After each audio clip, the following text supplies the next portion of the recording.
This is OUKITEL WP36, and today I'll show how you can capture and manage screenshots on this device. So in the beginning, let me share all available methods to take a screenshot. So starting with the classic one, simultaneously press the volume down and power buttons. Then you can also take a screenshot by swiping down and opening the control center. Here, look for the screenshot, tile, tap on it, and as you can see, the screenshot gets taken as well.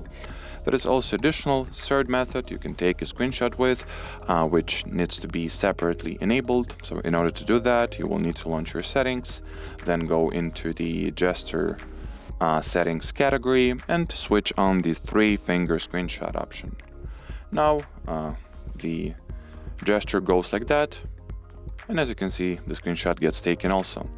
In order to take long or scrolling screenshot on this phone, just take a regular one, doesn't matter which method you will use.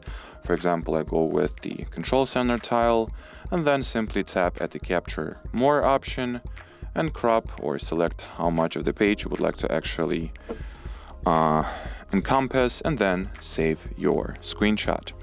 Now, once the screenshot gets taken, you can see you have this little toolbar. So tap at the share button, this icon, to share your screenshot right away. Then you can also start editing the screenshot right away. You can, or as we've already mentioned, you can also capture more to create a long screenshot. Now, in order to find all your screenshots, just open the Gallery app. In my case, and in your case by default, you'll probably be using the Google Photos. And here, as you can see, all your screenshots are getting saved into their separate screenshots folder. And well, as far as this video goes, that'll be it, guys. So thanks for watching, thanks for your attention, and bye-bye.